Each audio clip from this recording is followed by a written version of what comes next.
جد فاسد کس کو کہتے ہیں؟ جد فاسد کہتے ہیں اس شخص کو کہ جب اس مرد کو کہ جب اس کی نسبت میت کی طرف کی جائے تو درمیان میں خاتون کا واسطہ آ جائے۔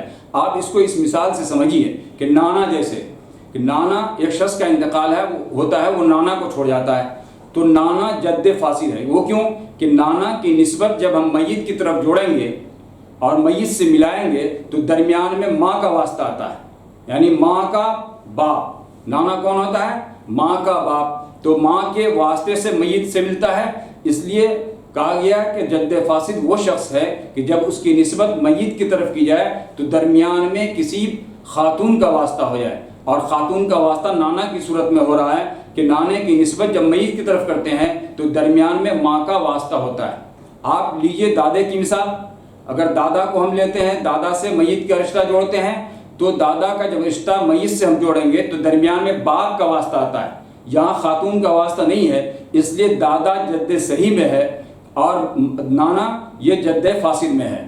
تو جب آپ نے جد فاسد کو سمجھ لیا کہ جد فاسد وہ شخص ہے کہ جب اس کی نسبت میت کی طرف کی جائے تو درمیان میں کسی خاتون کا واسطہ ہو، جب آپ نے اس چیز کو سمجھ لیا تو اب آپ کے لیے یہ سمجھنا آسان ہو جائے گا کہ جد صحیحہ کس کو کہتے ہیں۔ جد صحیحہ کی تعریف یہ کی گئی کہ جب اس کی نسبت میت کی طرف کی جائے تو درمیان میں جد فاسد کا واسطہ نہ ہو، درمیان میں جد فاسد کا واسطہ نہ ہو۔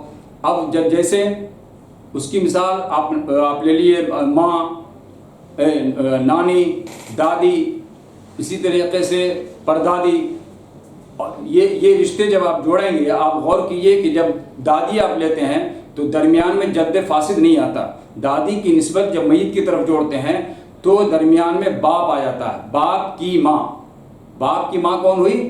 دادی، تو درمیان میں باپ آتا ہے، جد فاسد نہیں آ رہا ہے۔ اسی طریقے سے جب نانی کی نسبت میت کی طرف جوڑتے ہیں تو درمیان میں ماں یا ماں آتی ہے، یعنی ماں کے واسطے سے نانی بنتی ہے کہ ماں کی ماں، تو اس میں بھی جد فاسد درمیان میں نہیں آ رہا ہے۔ اب جد فاسد کی مثال کہ جیسے کہ نانا کی ماں، نانا کی ماں جب کہیں گے تو نانے کی ماں کی نسبت جب ہم جوڑیں گے میت کی طرف تو درمیان میں نانا آتا ہے، نانا کے واسطے سے نانی کی ماں کی جانب ہم جائیں گے تو درمیان میں نانا آ جاتا ہے اور نانا جد فاسد ہے، اس لیے نانا کی ماں یہ جد صحیحہ نہیں بلکہ جد فاسدہ ہوگی۔ تو اس تعریف کو بھی عزیز طلبہ خوب غور سے سمجھ لینا چاہیے۔ جد صحیحہ کی تعریف کہ جد صحیحہ وہ خاتون ہے کہ جب اس کی نسبت میت کی طرف کی جائے تو درمیان میں جد فاسد کا واسطہ نہ ہو، اور جد صحیح کہتے ہیں اس شخص کو کہ جب اس کی نسبت میت کی طرف کی جائے تو درمیان میں کسی خاتون کا واسطہ نہ ہو، اور جد فاسدہ اس خاتون کو کہتے ہیں کہ جب اس کی نسبت میت کی طرف کی جائے تو درمیان میں کسی خاتون کا واسطہ ہو جائے۔ تو یہ تعریف بتا دی گئی۔ میں محسوس کرتا ہوں کہ آپ نے اس تعریف کو اچھے انداز میں سمجھ لیا ہوگا۔ اگر خدا نخواستہ آپ کو سمجھنے میں کوئی دقت اور دشواری ہو تو آپ کومنٹ باکس میں آپ اپنے اعتراض اور اشکال کو لکھ سکتے ہیں، جہاں پر آپ کو دقت اور دشواری ہے آپ اس کی وضاحت کیجئے، انشاءاللہ اس کا تشفی بخش جواب دیے جانے کی کوشش کی جائے گی۔ تو اب یہاں یہ کہا جا رہا والجدۃ الصحیحہ، اور جد صحیحہ وہی التی لا يدخل فی نسبتها الی المیت کہ جد صحیحہ وہ خاتون ہے کہ جب اس کی نسبت میت کی طرف کی جائے تو درمیان میں جد فاسد کا واسطہ نہ ہو۔ اب آگے صاحب کتاب باپ کے حالات بتا رہے ہیں، باپ کے احوال۔ اب یہاں سے احوال شروع ہو گئے۔ ان چیزوں کو ازبر یاد کر لینا بہت ضروری ہے۔ جب تک آپ تمام لوگوں کے احوال کو اچھی طرح اپنے ذہن و دماغ میں محفوظ نہیں کریں گے آپ وراثت کے مسئلے کو اچھی طرح حل نہیں کر سکتے ہیں۔ اس لیے عزیز طلبہ ابھی سے آپ بالکل ذہن بنائیے، اپنے ذہن کو تیار رکھیے کہ جو احوال اب آنے والے ہیں تمام لوگوں کے، ان احوال کو آپ کو اچھی طرح ذہن نشی کر لینا ہے، اچھی طرح ازبر کر لینا ہے اور یاد کر لینا ہے، تو آپ کو وراثت کے مسئلے بنانے میں انشاءاللہ بہت ہی آسانی ہوگی۔ اگر آپ نے ان کو ازبر نہیں کیا، اپنے ذہن و دماغ میں محفوظ نہیں کیا، تو آپ کو آگے چل کر کے دقت اور دشواریوں کا سامنا کرنا پڑ سکتا ہے۔ تو اب یہاں پہ یہ بتا رہے ہیں اما الاب فلہ احوال ثلاث، کہ باپ اس کی تین حالتیں ہیں۔ باپ کو جو جائیداد ملتی ہے وہ تین طریقے سے، تین صورت میں جائیداد ملتی ہے۔ پہلی صورت یہ کہہ رہے ہیں، باپ کے پہلے حالات گنا رہے ہیں، الفرض المطلق، کہ باپ کو فرض مطلق ملے گا، یعنی سدس چھٹا حصہ ملے گا۔ باپ کو چھٹا حصہ کب ملے گا؟ کہ اگر مرنے والے نے لڑکے کو چھوڑا ہے یا پوتے کو چھوڑا ہے یا نیچے پرپوتا وغیرہ کو اگر کسی کو چھوڑا ہے، یعنی مذکر اولاد کو اگر چھوڑا ہے تو ایسی صورت میں باپ کو چھٹا حصہ ملے گا۔ باپ کی پہلی حالت یہ ہوئی کہ لڑکے کو چھوڑا ہے میت نے، یا پوتا کو چھوڑا ہے یا پرپوتا وغیرہ نیچے کسی کو چھوڑا ہے، تو ایسی صورت میں باپ کو چھٹا حصہ ملے گا۔ ایک باپ کی حالت یہ ہوئی۔ دوسری باپ کی حالت یہ ہے فرض مع تعصیب، کہ چھٹا حصہ بھی ملے گا اور وہ اسبہ بھی ملے گا، یعنی باقی ماندہ مال، اگر اصحاب فرائض کو حصہ دینے کے بعد مال بچ رہا ہے تو بحیثیت اسبہ باپ کو وہ مال مل جائے گا، یعنی سدس بھی ملے گا اور اسبہ بھی ملے گا۔ یہ باپ اس وقت ہوگا جب کہ میت نے لڑکی کو چھوڑا ہے یا پوتی کو چھوڑا ہے یا نیچے پرپوتی وغیرہ کو چھوڑا ہے، یعنی مؤنث اولاد کو چھوڑا ہے، تو ایسی صورت میں باپ کی دوسری حالت ہے کہ سدس مع تعصیب، یعنی اسبہ کے ساتھ ساتھ اس کو سدس بھی ملے گا، چھٹا حصہ بھی ملے گا۔ اس کے بعد باپ کی تیسری حالت ہے کہ اسبہ محض، کہ صرف وہ اسبہ ہوگا۔ اگر اصحاب فرائض کو حصہ دینے کے بعد کل مال اس کو مل جائے گا۔ اگر اصحاب فرائض کو حصہ دینے کے بعد کل مال اس کو مل جائے گا، یہ اس صورت میں ملے گا جب کہ میت نے کوئی اولاد نہ چھوڑی ہو، نہ مذکر اولاد نہ مؤنث اولاد، نہ لڑکا ہے نہ لڑکی ہے نہ پوتا ہے نہ پوتی ہے، کوئی بھی نہیں ہے، تو ایسی صورت میں وہ اسبہ محض ہوگا۔ ایسی صورت میں وہ اسبہ محض ہوگا۔ تو اگر لڑکا کو چھوڑا ہے تو باپ کو سدس ملے گا، اگر لڑکی کو چھوڑا ہے تو باپ سدس ملاسبہ ہوگا، اگر لڑکا لڑکی پوتا پوتی کسی کو نہیں چھوڑا ہے تو ایسی صورت میں باپ اسبہ محض ہوگا۔ آپ اس کی مثال اس طریقے سے سمجھیں کہ ایک شخص کا انتقال ہوا، اس نے باپ کو چھوڑا اور لڑکا کو چھوڑا، تو ایسی صورت میں لکھا گیا ہے کہ لڑکا کی صورت میں باپ کو سدس ملتا ہے، چھٹا حصہ باپ کو ملتا ہے اور لڑکا اسبہ ہو جائے گا۔ تو یہ مسئلہ 6 سے بنے گا، 1 اس کو ملا اور 5 لڑکے کو مل جائے گا۔ تو لڑکے کی صورت میں باپ کو سدس یعنی چھٹا حصہ ملا، لڑکی کی صورت میں باپ سدس مال اسبہ ہوتا۔ اس کی مثال یہ کہ ایک شخص کا انتقال ہوا، اس نے باپ کو چھوڑا اور لڑکی کو چھوڑا، تو ایسی صورت میں لڑکی کو نصف مل جائے گا اور باپ سدس مال اسبہ ہوگا۔ یعنی یہ مسئلہ 6 سے بنے گا، 3 ملے گا لڑکی کو اور سدس 1 اس کو ملا سدس ہونے کی بنا پر، اور بقیت کتنے حصے بچ گئے؟ 3 1 4 ہی ہوا، بچ گیا 2 حصہ باقی رہ رہا ہے، تو اسبہ ہونے کی وجہ سے وہ 2 حصے بھی اس کو مل جائیں گے، یعنی کوئی کل 3 حصے مل جائیں گے۔ تو اگر میت نے باپ اور لڑکے کو چھوڑا ہے تو ایسی صورت میں باپ کو سدس ملے گا، میت نے باپ اور لڑکی کو چھوڑا ہے یعنی یا پوتی وغیرہ کو چھوڑا ہے تو ایسی صورت میں باپ سدس ملاسبہ ہوگا۔ اور تیسری صورت یہ ہے کہ میت نے صرف باپ کو چھوڑا یا باپ ماں کو چھوڑا، تو ایسی صورت میں باپ اسبہ ہو جائے گا اور ماں ثلث الکل اس کو مل جائے گا۔ یعنی یہ مسئلہ 3 سے بن کر کے 1 اس کو مل جائے گا اور 2 باپ کو مل جائے گا۔ تو عزیز طلبہ آپ اس میں غور کیجئے کہ تینوں حالتیں باپ کی لکھ دی گئی ہیں۔ پہلی حالت کہ لڑکا پوتا پرپوتا نیچے تک اگر ہے تو ایسی صورت میں باپ کو سدس ملے گا، یعنی چھٹا حصہ ملے گا۔ اگر لڑکی پوتی پرپوتی نیچے تک کوئی بھی ہے تو ایسی صورت میں باپ سدس ملاسبہ ہوگا۔ اور اگر باپ ہے اور لڑکا اولاد میں سے کوئی نہیں ہے، نہ مذکر اولاد ہے نہ مؤنث اولاد ہے، نہ لڑکا ہے نہ لڑکی ہے نہ پوتا ہے نہ پوتی ہے، کوئی بھی نہیں ہے، تو ایسی صورت میں باپ اسبہ محض ہوگا۔ آپ اس کے لیے اس کی دلیل حسن بھی سمجھ لیں۔ دلیل حسن یہ ہے کہ میت نے باپ کے ساتھ اولاد کو چھوڑا ہوگا یا نہیں چھوڑا ہوگا، میت نے باپ کے ساتھ اولاد کو چھوڑا ہوگا یا نہیں چھوڑا ہوگا۔ اگر اولاد کو نہیں چھوڑا ہے تو ایسی صورت میں باپ اسبہ محض بن جائے گا، اور اگر اولاد چھوڑا ہے تو پھر 2 حال سے خالی نہیں، اس نے لڑکے کو چھوڑا ہے یا لڑکی کو چھوڑا ہے، اگر لڑکے کو چھوڑا ہے تو باپ کو سدس مل جائے گا، اور اگر لڑکی کو چھوڑا ہے تو باپ سدس ملاسبہ ہوگا۔ یہ باپ کی جو 3 احوال بتائے گئے ہیں اس کو ازبر اور زبانی محفوظ کر لینا ہے۔ جب آپ اس کو ازبر اور زبانی محفوظ کر لیں گے تو انشاءاللہ جب مسئلہ بنانے کی باری آئے گی تو اس وقت آپ کے لیے مسئلے کو بنانا بالکل آسان اور ایزی ہو جائے گا۔ تو پھر ایک مرتبہ سمجھ لیجئے کہ باپ کے 3 احوال ہیں۔ پہلی حالت باپ کی یہ ہے کہ لڑکا، پوتا، پرپوتا نیچے تک اگر ہے تو باپ کو سدس ملے گا۔ اگر دوسری حالت لڑکی، پوتی، پرپوتی نیچے تک اگر ہے تو ایسی صورت میں باپ سدس ملاسبہ ہوگا۔ اور تیسری حالت یہ ہے کہ لڑکا، لڑکی، پوتا، پوتی کوئی بھی نہیں ہے تو ایسی صورت میں باپ اسبہ محض ہوگا، یعنی صرف اسبہ ہوگا، اور اسبہ اگر اصحاب فرائض کو حصہ دینے کے بعد جو مال بچ جائے گا وہ باپ کو ملے گا۔ عزیز طلبہ، آج کا سبق اتنا ہی، انشاءاللہ بقیہ آئندہ دوسرا سبق شروع کیا جائے گا۔